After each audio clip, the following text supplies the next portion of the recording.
तो हेलो प्यारे बच्चों, आज हम आपके सामने फिर आ गए हैं अपनी basic introduction to mathematical series का लेक्चर नंबर 3 लेके। एक्चुअल में लेक्चर नंबर 2 है। कल बेसिक्स ऑफ अलजेब्रा का लेक्चर नंबर 1 पूरा रिकॉर्ड नहीं हो पाया था किसी वजह से, तो आज उसका बाकी आधा लेक्चर आपको मिल जाएगा। तो जिन लोगों ने वो आधा लेक्चर नहीं देखा है वो पहले जाके वो लेक्चर देखे, क्योंकि उसके बिना ही आपको समझ में नहीं आने वाला। और जिन्होंने वो लेक्चर देख लिया है, 15-20 मिनट का जो भी लेक्चर है, वो जिसने वो लेक्चर देख लिया है वो पहले ये क्वेश्चंस करें। ये 10 क्वेश्चन दिए हैं मैंने और ये बेस्ड हैं उसी लेक्चर में जो पढ़ाया गया है उसके ऊपर। अगर आपने वो लेक्चर अच्छे से देख लिया है तो आपको इन क्वेश्चन को करने में कोई दिक्कत नहीं आएगी। और अगर आप अभी नोटबुक और पेन लेके बैठे हैं और वो क्वेश्चन कर रहे हैं ये वाले, तो आप इन क्वेश्चन को सॉल्व करके इनके आंसर कमेंट करिए और फिर आगे का हम कंटिन्यू करेंगे। ठीक है, तो आज का स्टार्ट करते हैं, आज की पढ़ाई स्टार्ट करते हैं। तो आज की पढ़ाई में हमारा जो पहला टॉपिक है, जो कि बच्चों को बहुत ज्यादा इसमें दिक्कत होती है, सबसे इंपॉर्टेंट जो टॉपिक है, 9, 10th, 8 सब बच्चे दिक्कत करते हैं कि सर एक्स में वाई को जोड़े या नहीं जोड़े, एक्स में एक्स को माइनस करें नहीं करें, एक्स स्क्वायर में प्लस करें वाई को नहीं करें, किस में क्या करें। एक्स वाई जिंदगी खराब कर देते हैं बच्चों की। एक्स हमेशा से जिंदगी खराब करती है, चाहे वो मैथ्स में हो चाहे जिंदगी में। तो फिलहाल हम स्टार्ट करते हैं अपना अभी आपकी जिंदगी में और मैथ्स में और बोर्ड पे तीनों जगह एक साथ एक्स आने वाली है। तो स्टार्ट करते हैं बच्चों। तो हमारे टॉपिक का नाम है आज का वेरिएबल एंड कांस्टेंट। पढ़ने के बाद आप पढ़ पाएंगे कि इक्वेशंस क्या होती हैं। इक्वेशंस हिंदी में इनको कहते हैं, वेरिएबल्स को कहते हैं चर, कांस्टेंट को कहते हैं अचर और इक्वेशन को कहते हैं समीकरण। समीकरण, ठीक है। तो स्टार्ट करते हैं। यहाँ पर सबसे पहले हम क्या क्या होते हैं वेरिएबल्स, क्या होते हैं कांस्टेंट्स, क्या होती है इक्वेशन। सबसे पहले मैं आपको बताना चाहूंगा कि जो हमारे वेरिएबल्स होते हैं, आपने गाय देखी है, गाय क्या होती है, कभी इस खेत में चल रही है, कभी उस खेत में चल रही है, कभी उस खेत में चल रही है, तो चलती रहती है, चेंज होती रहती है, जगह उसकी सेम नहीं होती। तो जो चर होते हैं, चर चर चर चर, वो अपनी जगह करते रहते हैं चेंज, मतलब उनकी वैल्यू होती रहती है चेंज। वैल्यू जो होती है वो चेंज होती रहती है, CHANG, चेंज। हाँ, एक्स जो होता है, वाई जो होता है, जेड जो होता है, अल्फा जो होता है, बीटा जो होता है, गामा जो होता है, थीटा जो होता है, लैम्डा जो होता है, इन सब की वैल्यू क्या होती है चेंज। एक्स हमेशा चेंज होती है, चाहे फिर वही जिंदगी या मैथ्स। उसके बाद आपका आता है अचर, जो नहीं चरते, जो फिक्स हैं, जो एक जगह पर रुके रहते हैं। कॉन्स्टेंट्स, अचर माने मैथमेटिकल सारे नंबर्स, 2 हो गया, -3 हो गया, 7 हो गया, √8 हो गया, जितने भी नंबर बेसिकली आप मैथ्स में देखते हो सारे अचर है, कॉन्स्टेंट्स हैं। और जितने भी नंबर आप ऐसे देखते हो X Y Z ABCD alpha beta, ABCD भी लिख देता हूँ यहाँ पे, ABCD dot dot dot dot, ये सारे क्या हैं, ये सारे हैं वेरिएबल्स। ठीक है, तो आपको समझ में आ गया कि वेरिएबल्स क्या होते हैं और कॉन्स्टेंट्स क्या होते हैं। अब इसके बाद हमें क्या समझना है कि इनको मिलाने के बाद क्या बनता है। कांस्टेंट और वेरिएबल्स जब मिलते हैं तो क्या मिलेगा हमें। जब कांस्टेंट में वेरिएबल मिला दिया जाएगा तो अब ये क्या बनेगा बच्चों, ये बनेगी इक्वेशन, ये बनेगा समीकरण। हमारे पास बहुत प्रकार के समीकरण होते हैं, लीनियर होते हैं, क्वाड्रेटिक होते हैं, क्यूबिक होते हैं। हमारे पास नंबर ऑफ टर्म्स के आधार पर मोनोनोमियल होते हैं, बाइनोमियल होते हैं, पॉलिनोमियल होते हैं। हमारे पास आज हम उन सबको समझने वाले हैं, होते कैसे हैं, बनते कैसे हैं, और उसके बाद हम इन 1 वेरिएबल होते हैं, इन 2 वेरिएबल होते हैं, 3 वेरिएबल होते हैं, उसके बाद उनको सॉल्व करना भी सीखेंगे। तो आज आपको सब क्लास की इक्वेशंस XYZ सब सॉल्व करना आ जाएगा। ठीक है, तो ये नोट कर लो। इसके बाद हमारा जो अगला पेज होगा वो देखो, मान लो आपकी जिंदगी में एक x है +3 है, ये जो लिखा है ना, ये एक समीकरण है, इक्वेशन है। ठीक है, क्यों है समीकरण, क्योंकि इसमें एक कांस्टेंट है और एक वेरिएबल है, दोनों है मिलके, तो ये क्या बनी, इक्वेशन बनी। ठीक है सर, और भी एग्जांपल लिखो, और भी लिखता हूं बच्चों मैं आपके सामने। मैं आपके सामने पहले बहुत सारे एग्जांपल लिखता हूं, फिर मैं उनको बांटूंगा, छांटूंगा, डिस्ट्रीब्यूट करूंगा, अलग अलग डिस्क्रिमिनेट करूंगा। ठीक है, तो ये 3 और x प्लस, सर हर क्वेश्चन में पहले x ही क्यों आती है बेटा, सब जगह पहले x ही आती है। अपनी हर बुक खोलो, आपको सब जगह पहले x ही मिलेगी। x + 3 = z², कुछ भी लिख लो ऐसा करके, है ना। तो अब देखो, पहले एक चीज समझाऊं, डिग्री क्या होती है। Degree what is degree. किसी भी इक्वेशन में कहां कहां पे है वेरिएबल ढूंढो, चर कहां कहां पर है। इसमें सर एक जगह पे वेरिएबल है, इसमें एक और 2 जगह पर वेरिएबल है, इसमें एक ही जगह पर है, और यहाँ पे लिख लो 2, चलो 2 जगह पे है। सर यहाँ पे कुछ बना लो, डी क्यू लिख लो, क्यू, तो 3 जगह पर हो गया। इसमें कितनी जगह पर है? एक यहाँ पे x है और यहाँ पे दूसरी जगह पर है, और इसमें भी केवल 2 जगह पर है, एक यहाँ पर एक यहाँ पर। सर 2 या 3 बार हो सकता है, नहीं बच्चों 10 बार भी हो सकता है, लेकिन वो सिलेबस में नहीं है, वो पढ़ना नहीं है। तो सबसे पहले डिग्री देखते हैं। इस क्वेश्चन में जहां जहां पर भी वेरिएबल है, सर यहीं पर तो है बस, हाँ ठीक है, इसकी पावर कितनी है 1, तो इस क्वेश्चन की डिग्री कितनी मानी जाएगी 1। इसमें कहां कहां वेरिएबल है? सर यहाँ वेरिएबल है और यहाँ पावर कितनी है 1। सर यहाँ तो कुछ नहीं था, जहां कुछ नहीं होता वहां 1 होता है, यहाँ भी कितना है 1। तो इस क्वेश्चन की डिग्री भी कितनी मानी जाएगी? इस इक्वेशन की पूरी की इक्वेशन की डिग्री कितनी मानी जाएगी 1। इसमें कहां कहां पर वेरिएबल है? सर यहाँ है, यहाँ है और यहाँ है, यहाँ पावर 1, यहाँ पावर 1, यहाँ पावर 1, इसकी भी डिग्री कितनी मानी जाएगी 1 मानी जाएगी। यहाँ पे कहां कहां पर है? एक यहाँ पर है वेरिएबल और एक यहाँ पर है, 2 जगह पर है, लेकिन इस बार पावर यहाँ पे 1 और यहाँ पावर 2 है। किसी भी इक्वेशन की सबसे बड़ी जो पावर होती है, पहले देख लो कितनी जगह पर वेरिएबल है, उन सबकी पावर देखो, उसमें जो सबसे बड़ी पावर होगी वही डिग्री होगी। तो इस क्वेश्चन में इस बार सबसे बड़ी पावर 1 नहीं है, 2 है, तो इस क्वेश्चन की डिग्री, इस इक्वेशन की डिग्री कितनी हो जाएगी 2। उसके बाद इसमें कितनी जगह पर? एक यहाँ पर है और एक यहाँ पर है। अगर 2 जगह पर है तो यहाँ पावर 1 है, यहाँ पावर 2 है, तो इस क्वेश्चन की डिग्री कितनी होगी 2।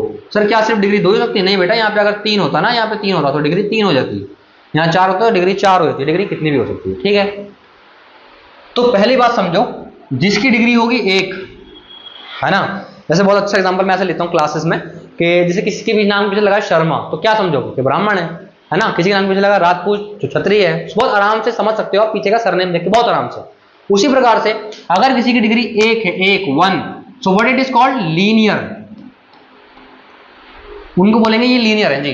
समझ में आ रही बात? जिनकी डिग्री 2 होगी, जिनकी डिग्री 2 होगी उनको बोलेंगे क्वाड्रेटिक, क्वाड्रेटिक, और जिनकी डिग्री 3 होगी जी उन्हें बोलेंगे क्यूबिक। Linear, quadratic, cubic. किस बेसिस पे बांटा गया है? सर लीनियर बांटा गया है जब डिग्री 1 होगी, क्वाड्रेटिक बांटा गया है जब डिग्री 2 होगी, और क्यूबिक बांटा गया है जब डिग्री 3 होगी। Very simple. उसके बाद आगे बढ़ते हैं। एक तो इस बेसिस पे बांटा गया लोगों को, मतलब इक्वेशंस को। दूसरा किस बेसिस पे बांटा गया है? इसमें ना नंबर ऑफ वेरिएबल्स गिनो, मतलब कितने वेरिएबल्स हैं। सर इसमें तो सिर्फ एक ही है, हाँ, तो ये है 1 वेरिएबल में, एक होता है 1 वेरिएबल, मतलब ये जो इक्वेशन है ये 1 वेरिएबल में है। 1 वेरिएबल मतलब कि इसमें एक ही वेरिएबल है, ठीक है। कौन है वो? x। सर x, हाँ x। इसमें कितने वेरिएबल्स हैं? सर इसमें एक तो x है और एक y है, इसमें 2 वेरिएबल्स हैं, ठीक है जी। ये हो गया 2 वेरिएबल वाली इक्वेशन। कितने वेरिएबल वाली? 2 वेरिएबल्स। बहुत बढ़िया। इसमें कितने हैं? इसमें भी एक x है और एक y है, तो इसमें भी, और एक q भी है, इसमें होगा 3 वेरिएबल्स, 3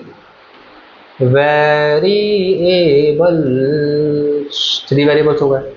सर इसमें कितने हैं? इसमें गिनो। सर एक ये रहा और एक ये रहा। ना ना ना ना, पढ़ के देखो कितना। सर यहाँ पे क्या है?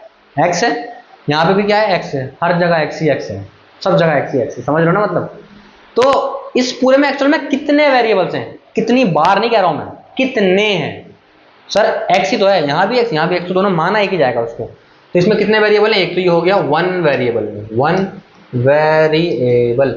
आपको 1 की जगह 2 जब काउंट करना है, जब कुछ और आ जाए, जैसे x के साथ y आ जाए, z आ जाए, चेंज हो जाए, पावर चेंज होने पे वेरिएबल चेंज नहीं हुआ ना, जो यहाँ पे x था वो x यहाँ पे भी है। इसका मतलब क्या है? वेरिएबल क्या है? सेम, तो 1 वेरिएबल माना जाएगा। यहाँ कितने वेरिएबल? एक x और एक z, कितने? 2 वेरिएबल्स, 2 वेरिएबल्स। सही है, बहुत आसान है। और सर किस बेसिस पे बांटा गया है? Number of terms. 2 बेसिस पे बांट लोगे। क्या सर कोई ऐसा हो सकता है कि लीनियर हो साथ में 2 वेरिएबल्स में हो? बिल्कुल हो सकता है। x प्लस वाई बराबर 10। पावर ये लीनियर क्यों है? क्योंकि पावर कितनी है? 1, मतलब डिग्री 1 है, तो दिस इज लीनियर। साथ में मैंने क्या बोला? 2 वेरिएबल, वेरिएबल कितने इसमें? 2। तो ये एक ऐसी इक्वेशन है, ऐसा समझ लो कि ये हमने बोला कि ये जी ब्राह्मण है और ये है जी, ये कहाँ के हैं? ये जी उड़ीसा के हैं। तो क्या कोई उड़ीसा का ब्राह्मण हो सकता है? बिल्कुल हो सकता है। मान लो ये पंजाबी है, तो क्या कोई पंजाबी का ब्राह्मण हो सकता है? हो सकता है। मान लो जी 2 वेरिएबल वाले ये गुजरात के, तो क्या कोई गुजराती ब्राह्मण हो सकता है? बिल्कुल हो सकता है।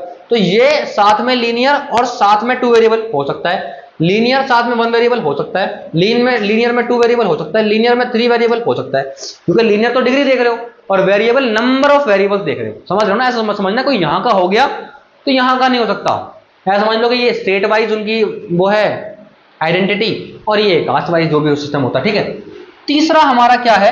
नंबर ऑफ टर्म्स, पदों की संख्या। पदों बोला है मैंने, ध्यान से सुनो। तो नंबर ऑफ टर्म्स कितने हैं यहाँ पे? इसमें कितने हैं? 1 और 2। जहां पे एक और सिंगल बस ऐसे लिखा हो x, फिर x क्या लिखा है? x। मोनोनोमियल क्या बोलेंगे? मोनोनोमियल, जहां पे एक ही पद हो, मतलब एक टर्म हो बस, खाली y बराबर 0 लिखा है या y की पावर 10 बराबर 0 लिखा है। सर ये किसमें आएगा? लीनियर या अबे किसी में नहीं आएगा, ये 10 है पावर बहुत ज्यादा है, तो ये क्या माना जाएगा? लीनियर। ठीक है, उसके बाद सॉरी लीनियर थोड़ी होगा, पावर 10 है, एक नहीं है, मोनोनोमियल माना जाएगा ये। उसके बाद सर एक होता है हमारा बाइनोमियल, जिसमें 2 टर्म होती हैं, 2 मतलब एक टर्म साथ में एक और टर्म। जैसे इसमें कितने टर्म है? 2 टर्म है ना, एक x और एक 3, तो दिस इज अ बाइनोमियल। उसके बाद पॉलिनोमियल, जिसमें 2 से ज्यादा टर्म हो जाए। तो ठीक है, तो यहां पे आपको समझ में आ गया मोनोनोमियल, जिसमें 2 टर्म होंगी। जैसे यहां कितनी है? 2, इसको बोलेंगे बाइनोमियल। बाइनोमियल, समझ में आ रही है बात? उसके बाद जिसमें 2 से ज्यादा होंगी उसे बोलेंगे पॉलिनोमियल। क्या बोलेंगे बच्चों? पॉली। ट्राइनोमियल भी बोल सकते हो आप 3 वालों को, ट्राइनोमियल, जिसमें 3 होती है। जैसे 3 किसमें है? इसमें 3 है, 1 2 3, लेकिन जनरली हम 2 के ऊपर वाले को पॉलिनोमियल बोल देते हैं। तो ट्राइनोमियल बोल लो, फिर पॉलिनोमियल बोल लो, नोमियल। अब वो बच्चे जो क्लास 9th या 10th से इसको देख रहे हैं, उनका चैप्टर नंबर 2 ऑफ मैथ्स की बुक होगा पॉलिनोमियल। तो अब वो रिलेट कर पा रहे होंगे, हाँ पॉलिनोमियल का मतलब ये होता है। तो आपको इतना कुछ पढ़ने की जरूरत है पॉलिनोमियल के नाम को समझने के लिए। और अगर आपने इतना कुछ नहीं पढ़ा है तो आपको पॉलिनोमियल चैप्टर के नाम का मतलब भी नहीं पता, और आप चले गए एनसीईआरटी सॉल्व करने। तो आज क्या समझ में आया? किस बेसिस पे बांटा जाता है क्वेश्चंस को?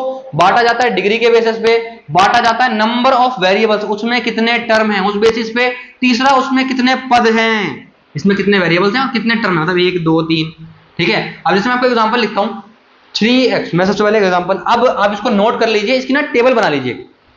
नोट्स बना रहे हो तो आगे देखो, नहीं बना रहे तो यहीं बंद करो और चले जाओ, बिना नोट्स के किसी काम का नहीं है। लाइक कर दो, चले जाओ। ठीक है, बिना लाइक करे मत जाना। उसके बाद इसको नोट्स बनाते रहो साथ साथ, वरना कुछ काम नहीं आएगा, ताकि बाद में रिवाइज करो सारी वीडियोस 1-1 घंटे की बाद में वापस ना देखना पड़े आपको। क्या करना पड़े? सिर्फ नोट्स रिवाइज करना पड़े अपना। और जब ये सीरीज पूरी खत्म हो जाएगी तो एक घंटे का टेस्ट होगा, जिसमें बहुत सारे क्वेश्चन दूंगा, सॉल्यूशन भी दूंगा, लेकिन वो टेस्ट तभी कर पाओगे जब सारे लेक्चर नोट्स पूरे देखे होंगे। ठीक है, अब आपके सामने एक कुछ लिखने वाला हूं, वो क्या लिखने वाला हूं? वही क्वेश्चंस लिखने वाला हूं, जैसे कि 3x² + 2x + 6। बताओ, पहले ही बताओ, पहले वाले कैटेगरी के बेस पे ये लीनियर है, क्वाड्रेटिक है या क्यूबिक है? पहले कमेंट करो अपना दिमाग से सोच के, फिर आके आंसर देखना। वीडियो पॉज करके जाओ, पहले कमेंट करके आओ और आगे देखना। अगर कर दिया कमेंट नहीं तो कोई बात नहीं, देख ही लो, अब तो बताऊंगा ना मैं कौन सा रुक रहा हूं। पावर देखो, यहाँ पहले देखो कहां कहां पर वेरिएबल है। सर यहां पर है और यहां पर है, इन 2 जगह पर है, यहां पर, यहां पे। अगर इन 2 जगह पर है तो पावर देखो, यहां पावर कितनी है? 1, और यहां पावर कितनी है? 2। तो इस पूरे क्वेश्चन की सबसे बड़ी पावर कितनी है? 2। तो ये क्या होगा? ये होगा क्वाड्रेटिक। क्वाड्रेटिक सिंपल समझ में आ गया। अच्छा, कितने वेरिएबल्स में है? सर 1 वेरिएबल में। कितने वेरिएबल में? 1 वेरिएबल। क्यों?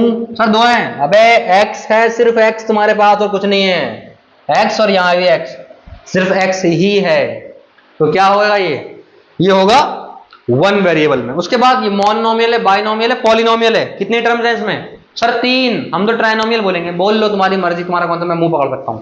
पॉलिनोमियल बोलेंगे इसको। क्या बोलेंगे? पॉलिनोमियल। समझ में आ रहा बात? अगर समझ में आ रही है बात तो बहुत बढ़िया है, नहीं आ रही उससे ही बढ़िया। ठीक है, तो यहां पर आपका इंट्रोडक्शन के इक्वेशन को देख के आप एटलीस्ट इतना बता पाओगे कि लीनियर है, क्वाड्रेटिक है, क्यूबिक है, या फिर 1 वेरिएबल में है, या फिर 2 वेरिएबल में है, या फिर 3 वेरिएबल में है, या फिर मोनोनोमियल है, या फिर बाइनोमियल है, या फिर ट्राइनोमियल है, कौन सी वाली है, कौन सी वाली आपकी इक्वेशन है नलायको, कौन सी वाली इक्वेशन है, देख के एटलीस्ट वो पता लगा पाओगे। तो अगर पता लगा पाओगे तो बहुत बढ़िया है, आपका अभी तक का वीडियो सफल रहा। ठीक है, अब हमारा स्टार्ट होगा नेक्स्ट टॉपिक। तो ठीक है बच्चों, आपको मेरे हिसाब से अब समझ में आ गया कि कौन सी इक्वेशन किस खानदान से बिलीव करती है। कितने खानदान होते हैं, एक बार फिर से रिवाइज कराऊंगा कि खानदान होते हैं 3, ये वाले लीनियर, क्वाड्रेटिक और क्यूबिक। एक्चुअल में जिसमें पावर 4 होती है ना, जैसे पावर 1 वाला हो गया, पावर 2 वाला, पावर 3 वाला, पावर 4 वाले को बाई क्वाड्रेटिक कहते हैं, लेकिन जनरली आपको देखने होगा मिलेगा नहीं, मतलब एनसीईआरटी में तो नहीं मिलेगा। ठीक है, बाई क्वाड्रेटिक मतलब 2 बार क्वाड्रेटिक, पावर 2 की पावर 2, पावर 4 बोलते हैं उसको। उसके बाद क्या और क्या होते हैं सर, उसके बाद हमारे होते हैं, उसके बाद हमारा सर होता है, क्या होता है, मोनोनोमियल, मोनोनोमियल, और क्या होता है बाइनोमियल, बाइनोमियल, और क्या होता है ट्राइनोमियल, और फिर क्या होता है लास्ट में पॉलिनोमियल। और किस बेसिस पे था हमारा, 1 वेरिएबल, 2 वेरिएबल और 3 वेरिएबल। ये टोटल सारे वो खानदान हैं जिनमें सारी इक्वेशन कहीं ना कहीं आ जाएंगी, मतलब हर इक्वेशन कहीं इससे जुड़ी है, मतलब हर इक्वेशन के पास या तो इसमें से एक है, इसमें से भी एक है और इसमें से भी एक है। कोई इक्वेशन ऐसी नहीं होगी केवल इसमें से एक है, नहीं, अगर वो लीनियर है तो फिर इसमें से भी कुछ ना कुछ तो होगी। तो मतलब हर इक्वेशन के पास 3 प्रॉपर्टीज होंगी, एक यहाँ से, एक यहाँ से और एक यहाँ से। जैसे इसके पास भी तीनों थी, क्या था, ये थी यहाँ से क्वाड्रेटिक थी, कहाँ से क्वाड्रेटिक थी, इस वाले में से पावर 2 थी इसलिए क्वाड्रेटिक थी। इसमें क्या थी, कितने वेरिएबल है, 1 वेरिएबल, तो इसमें 1 वेरिएबल थी। और इसमें क्या थी, इसमें ये थी 1 2 3 ट्राइनोमियल थी। समझ रहे हो, तो हर इक्वेशन में इसलिए कहीं से कुछ ना आपको मिल जाएगा। इसके बाद अब हम सीखेंगे plus minus. Sir plus minus सिखाई थी आपने लास्ट क्लास में, अबे वो सिखाई थी नॉर्मल नंबर्स की, -7 + 8 - 6। अब सिखाऊंगा 7x - 6y कितना होगा। सर हम तो 7 - 6 नहीं कर पा रहे थे, 7x - 6y कहां से करें, तो सिखाने के लिए ही आए हैं हम, सीख लो ध्यान से, दोबारा कोई नहीं सिखाएगा, हमारे जैसा कोई नहीं आएगा यहाँ पे। तो देखो बच्चों, पहला रूल आप पहले सीखोगे प्लस माइनस, प्लस माइनस, फिर सीखेंगे मल्टीप्लाई डिवाइड। जैसे मैं आपसे एक बहुत बेसिक क्वेश्चन पूछूं कि क्या आप 3 में 5 जोड़ सकते हो, आप बोलोगे हाँ सर 8 आएगा, नहीं हमेशा 8 नहीं आता। जैसे मैं बोलूं 3 किलो आटा प्लस 2 किलो दाल, या 3 किलो चावल और 2 किलो दाल, तो क्या बोलोगे, 5 किलो दाल बोलोगे या 5 किलो चावल।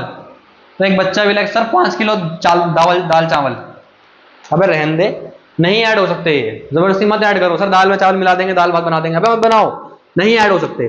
सर फिर क्या करना है बेटा, अब एक चीज समझो, 3 किलो आटा प्लस 2 किलो आटा, सर 5 किलो आटा। इसका सिंपल अर्थ यह है, हमें दुनिया भी संकेत दे रही है कि जब पीछे की यूनिट सेम हो तभी जोड़ना, अगर अलग है तो उनको जोड़ा नहीं जा सकता। क्या बात समझ में आ रही है, नहीं आ रही, हाँ सर, मतलब कि आपको प्लस माइनस करने के लिए x के साथ x ही चाहिए, एक x से निपटने के लिए दूसरी x ही लगती है, x से y नहीं निपट सकता। क्या बात समझ में आ रही है, गहरी बात है, अगर समझ में आ रही हो कि x से निपटने के लिए आपको x ही चाहिए, you can not handle x with y, okay, and this is not for maths. 3x है, आप सोचो इसको 2y से ऐड करवा दूं, नहीं होगा, x किसी के काबू नहीं आती भैया। सर x को निपटने के लिए 2x ले आऊं, अबे एक ही समझ ली थी, 2 कहां से लाओगे, 3x में से 2x जाएंगे, क्या बचेगा, बच्चे बोलते हैं सर एक बचेगा, x तो गायब हो गई। बेटा x कभी गायब नहीं होती, x हमेशा रहती है, यहाँ पे साथ में क्या आएगी, x आएगी। सर इसका अर्थ क्या है, इसका अर्थ है, मैं आपसे ऐसे पूछता हूँ, 5 घोड़े बोल रहा हूँ, घोड़े -3 घोड़े, क्या बचेगा, सर 2 घोड़े, तो 2 बचा तो घोड़े भी बचे ना साथ में, हाँ। तो इसी प्रकार से अगर 3 गायें -2 गायें, तो क्या बचेगा, एक बचेगा या एक गाय बचेगी, गाय बचता है, पीछे वाली यूनिट बचती है, सेम टू सेम। ऐड में भी ऐसा होगा, 3x + 2x सर 5x, एक नहीं समझ रही, 5x बता रहा। ठीक है, तो क्या समझ में आया कि अगर पीछे की, सर ऐसा हो सकता है कि 3x स्क्वायर, सर ये कौन सी x है, पावरफुल वाली, पावर 2 लिखा है, हाँ पावर है, लेकिन सुनो, प्लस 2x, सर अब क्या आंसर आएगा, 3 और 2 5, x और x ना ना ना ना ना बच्चों, बिल्कुल सेम होना चाहिए, बिल्कुल सेम। क्या बिल्कुल सेम है सर, हाँ यहाँ 2 है, एक नहीं, ऐड नहीं होगा, नहीं होगा ऐड, इसको आप ऐड नहीं कर सकते। ऐड होने के लिए एज इट इज सेम चाहिए, सिर्फ दिखना सेम नहीं चाहिए, पावर भी 2 होती तब यहाँ पे सेम ये लिखते हैं, समझ रहे हो। तो ऐड होने के लिए एग्जैक्टली सेम चीज चाहिए। सेम चीज माइनस का भी है, -3y + 7y। सर ये क्या है, इसीलिए बोल रहा था, अगर लेक्चर 1 देखा है, लेक्चर 1 कौन सा, इसी का अलजेब्रा का लेक्चर 1, उसमें प्लस माइनस सिखाया है। अब लेक्चर 2 में आपने इतना सीख लिया कि हाँ पीछे y है तो सॉल्व हो जाएंगे, लेकिन सॉल्व होके आएगा कितना, आएगा उतना, -3 और +7, इसको सॉल्व करना लेक्चर 1 में सिखाया है, देख लो जाके। -3 + 7 क्या बनेगा सर, प्लस माइनस, साइन अलग होने पर माइनस करते हैं, तो 7 में से 3 जाएगा तो 4 बचेगा, कितना बचेगा, 4 बचेगा। साइन किसका लगता था प्लस माइनस में, सर बड़ेगा, तो बड़ेगा साइन लगाओ प्लस। तो इनको सॉल्व करके कितना आएगा ये आपको मालूम चल गया लेक्चर 1 से, और दोनों जगह y है, यहाँ y आएगा, ये चला गया मालूम लेक्चर नंबर 2 से। सही है, मतलब के क्या समझे, प्लस या माइनस करने के लिए पीछे एग्जैक्टली सेम होना चाहिए। x में y नहीं जोड़ सकते, y में z नहीं जोड़ सकते, x में x स्क्वायर नहीं जोड़ सकते। प्लस या माइनस करने के लिए आपको एग्जैक्टली सेम चीज चाहिए, एग्जैक्टली सेम, यहां पर कुछ नहीं होगा, मतलब अगर यहाँ पे ये नहीं होता तब कुछ नहीं होता, यहाँ पे होगा, समझ रहे हो बात को। तो अगर समझ में आ गई तो बहुत अच्छी बात है, नहीं आई तो दोबारा देखो, पीछे करो दोबारा देखो, समझा दिया मैंने ऑलरेडी। उसके बाद सर प्लस माइनस कैसे होगा, समझ में नहीं आ रहा सही से वो बच्चों, प्लस माइनस करने के लिए लेक्चर 1 बता दिया, अब सब कुछ एक साथ नहीं बता सकता वापस, बहुत बड़ी वीडियो हो जाएगी, आपको इतना समझ में आ रहा है, बहुत अच्छी बात है। उसके बाद अब आएंगे मल्टीप्लाई डिवाइड पे। प्लस माइनस से बहुत आसान है मल्टीप्लाई डिवाइड, जैसे मान लो -3x × 2y। सर अभी आपने बताया था कि x से निपटने के लिए x ही चाहिए, तो यहाँ पे तो x के साथ y है, ये जो y है ये x से नहीं निपट पाएगी, ये x से नहीं निपट पाएगी, तो हमारे लिए आप वापस से x लेके आओ एक और उसको निपटवाओ। नहीं बच्चों, यहाँ पर ऐसा नहीं है, यहाँ पर x से y निपट सकती है, मल्टीप्लाई के रूल्स अलग होते हैं, ये बातें जो मैंने सारी बोली हैं वो प्लस माइनस के लिए हैं। अच्छा पुराना याद करो लेक्चर 1 का, पूरे क्वेश्चन में कितनी बार माइनस होने पर माइनस लगाते थे, अगर एक बार माइनस है तो माइनस लगेगा, 3 बार माइनस है तो भी माइनस लगेगा, 5 बार माइनस है तो भी माइनस लगेगा। इस क्वेश्चन में कितनी बार माइनस है सर, एक बार यहाँ पे, तो पहली बात तो माइनस लगा लो, फिर नॉर्मल मल्टीप्लाई करो नंबर को नंबर से, नंबर कितना 3, नंबर कितना 2, कितना आएगा 6, और जो भी है यहाँ पे x है यहाँ y है, पूरा लिख दो x y। सर मतलब अलग अलग वेरिएबल्स की मल्टीप्लाई हो सकती है, हाँ हो सकती है। सर अलग अलग वेरिएबल्स की प्लस माइनस हो सकती है, नहीं हो सकती। मल्टीप्लाई डिवाइड हो सकती है, प्लस माइनस नहीं हो सकती। 6y × 2y, sir minus plus का सीन ही नहीं है, तो कुछ है नहीं, 6 2 12, और y × y नहीं ऐसे नहीं लिखते हैं, तो कैसे लिखते हैं सर फिर, तो यहाँ कितनी बार y है, एक बार और 2 बार, तो यहाँ आएगा y की पावर 2। ये 2 क्या बताता है कि y 2 बार है, समझ रहे हो। सर एक अच्छा क्वेश्चन दे दो, खत्म करो इसको, देखो -3x × 2y × 3z × 2x², answer बताओ। पूरे क्वेश्चन में कितनी बार माइनस है, एक बार माइनस, सिंपल, 3 × 2 6, 6 × 3 6 दिया 18, 18 2 सही है। पहले सारे नंबर्स मल्टीप्लाई कर लो। अब देखो x यहाँ पे 2 बार है, यहाँ पर 1 बार है, तो x टोटल कितनी बार हुआ, 3 बार, तो x के ऊपर लिख दो 3। उसके बाद y कितनी बार है, y है 1 बार बस, तो y लिख दो। z कितनी बार है, सर z तो बस ये रहा 1 बार, तो 1 बार लिख दो बस। मल्टीप्लाई डिवाइड बहुत आसान है, नॉर्मल नंबर को नंबर से मल्टीप्लाई कर लो, साइन देख लो कैसे लगेगा, 1 बार है माइनस, या 2 बार है या 3 बार है, उसका साइन लगा दो, और जितनी बार हो उनको सिंपल लिख दो बस। x 3 बार है, 3 बार आ गया, y 1 बार है, y 1 बार आ गया। सर यहाँ पे y z 2 बार होता और इनटू में एक और z भी होता, तो ठीक है यहाँ पे 2 बार यहाँ पे होता, 1 बार यहाँ पे होता, तो टोटल यहाँ पे 3 आ जाता। कोई समस्या नहीं है, मल्टीप्लाई डिवाइड बहुत आसान है। अगर ये सब आपको आ गया समझ में, तो अब मैं बोर्ड पे लिखने वाला हूं 10 क्वेश्चंस। वो 10 क्वेश्चंस करो, उन 10 क्वेश्चंस के आंसर फिर कमेंट करो। ये आपका सेकंड कमेंट होगा। फर्स्ट कमेंट आपने जो बिल्कुल शुरुआत में वीडियो में 10 क्वेश्चन थे वो कर दिया होगा, आई होप। उस कमेंट में वापस जाओ, कमेंट को एडिट करो, और अब जो 10 क्वेश्चन दूंगा उनके आंसर भी वहां पे लिखो। तो हमारे जो 10 क्वेश्चन है वो मैंने लिख दिए हैं यहाँ पे। अब आपको ये क्वेश्चन सॉल्व करना है, और ऑलरेडी बोल चुका हूं मैं कमेंट में आंसर देने के लिए। शुरुआत के 10 क्वेश्चन, ये 10 क्वेश्चन 20 क्वेश्चन कर लो। अगर मुझे लगा और आपने सॉल्व करके इनके आंसर कमेंट में लिखे, तो जिसके 20 के 20 आंसर ठीक होंगे उसका नाम मैं फीचर करूंगा अगली वीडियो में। शुरुआत में उसका नाम लिखूंगा यहाँ पे कि जिस बच्चे ने 20 के 20 आंसर पूरे ठीक लिख के दिए हैं मुझे, ठीक है। और इन क्वेश्चन को करने के बाद आपकी मेरे हिसाब से, अभी तक मेरे कॉन्सेप्ट के बेसिस पे सारे क्लियर हो गए होंगे कि क्या क्या मल्टीप्लाई होता है, क्या। थोड़े क्वेश्चन मैंने मुश्किल रखे हैं, मत सोचना 20 के 20 हो जाएंगे। अगर आपसे इसमें से एटलीस्ट 5 to 6 क्वेश्चन भी हो रहे हैं तो you are now very good, आप एक अच्छे बच्चे बन चुके हो कोई भी क्लास की मैथ्स पढ़ने के लिए, इवन 10th। कुछ क्वेश्चन लास्ट के आप देख के डरना मत। अगर आपसे 6 तक भी क्वेश्चन हो जा रहे हैं तो बहुत बढ़िया चल रहा है आपका, कोई डरने की जरूरत नहीं है, ठीक है। तो इस वीडियो के लिए फिलहाल हमारे लिए इतना ही। हमारे जो इंट्रोडक्शन टू अलजेब्रा था या बेसिक्स टू अलजेब्रा था, टोटली कंप्लीट हो चुका है। इस लेक्चर को देखने के बाद आपको बहुत ज्यादा कॉन्फिडेंस आ जाएगा मैथ्स किसी भी चैप्टर को पढ़ते वक्त, क्योंकि हर जगह एक्स तो आती ही आती है और एक्स आएगी ही आएगी। और आपको फिर उस एक्स से डरने, जब तक आप मेरे साथ रहोगे, मेरे साथ पढ़ोगे, मेरे से बात करोगे, कमेंट करोगे, लाइक करोगे, आपको एक्स से डर लगना हो जाएगा बंद। तो एक्स का एक ही सोल्यूशन, आंसर, ठीक है। तो आपको ये सब क्वेश्चंस कर लेना है, इनका स्क्रीनशॉट ले लो, नोट कर लो, आंसर निकाल लो, और मिलेंगे अगली वीडियो में।